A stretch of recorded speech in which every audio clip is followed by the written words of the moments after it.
இந்தா மகா தொட்டு கும்பிட்டுக்க. அடடா என்னாச்சு? பார்த்து எடுக்கலாம்ல. அதெல்லாம் ஒண்ணு இல்லம்மா. இந்தா இந்த ஏய் மகா, என்னாச்சு இவளுக்கு? ஏன் ஒரு மாதிரியா போறா?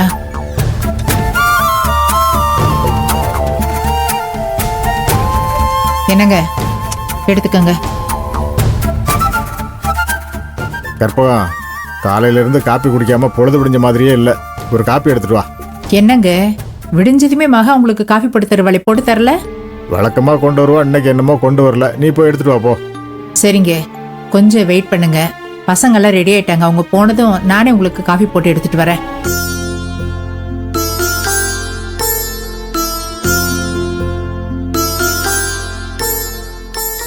அம்மா வாப்பா வா. ம் தொட்டு கும்பிட்டுக்க. அக்கா இங்க. இப்பதான்ப்பா சாமி கும்பிட்டுட்டு ரூம்குள்ள போனா. அண்ணா வாப்பா. வேலு, வா நல்லா கும்பிட்டுக்கோ.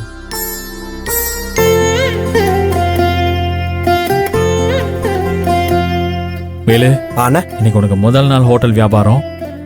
எல்லாத்தையும் பொறுமையா நிதானமா பண்ணு, சரியா? சரிண்ணே. செல்வி, நீ தான் வேலு கூட இருக்கியே, அப்புறம் என்ன கவலை? நீ எல்லாத்தையும் பாத்துக்குவேங்கிற நம்பிக்கை எனக்கு இருக்கு. இருந்தாலும் உனக்கும் சொல்றேன், ஒவ்வொரு அடி எடுத்து வைக்கும் போதும் அதுல ரொம்ப நிதானமா பண்ணணும், புரிஞ்சுதா? நிச்சயமா மாமா. டேய், உங்களுக்கு ஏதாவது உதவி தேவைப்படுதுன்னா உடனே எனக்கு கூப்பிடுங்க, நான் வந்து பாக்குறேன், சரியா? கண்டிப்பாண்ணே. அப்புறம் வேலு, நான் கேட்கணும்னு நினைச்சேன், உனக்கு உதவிக்கு பக்கோடாவை வேணா கொஞ்ச நாள் அனுப்பி வைக்கட்டுமா? உனக்கு ஒத்தாசையா இருக்கும்ல. எங்க பக்கோடா அங்க போயிட்டா நம்ம ஹோட்டல்ல யாருங்க பாத்துப்பாங்க?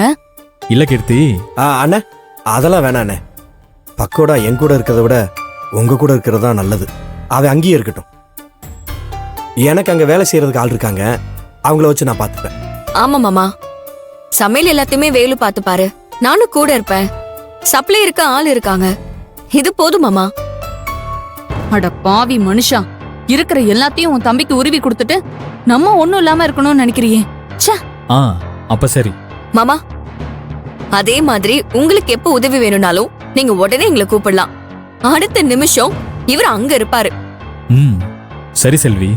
ஏம்மா, நிர்வாகம்னா என்னன்னே தெரியாத உனக்கு புது ஹோட்டல் ஆரம்பிச்சு திறமையா நடத்த போறோம்னு சொல்ற. என் மாப்பிளைக்கு என்ன குறைச்சல்? உன் உதவி எல்லாம் தேவைப்படாதுமா. அதான் நானும் என் பொண்ணு இருக்கோம்ல, நாங்க பாத்துக்கிறோம். நீங்க உங்க ஹோட்டல் வேலையை மட்டும் பாருங்க. அத்தை, இப்ப தம்பி என்ன சொல்லிட்டான்? அவன் முத நாள் ஹோட்டல் கிளம்புறான், இப்படியா பேசுறது? வேலு, நீ அம்மா அப்பாட்ட ஆசீர்வாதம் வாங்கிட்டு ஹோட்டல் கிளம்பு போ. சரி செல்வி, என்னங்க? நீயும் போ. வாங்க வேலு.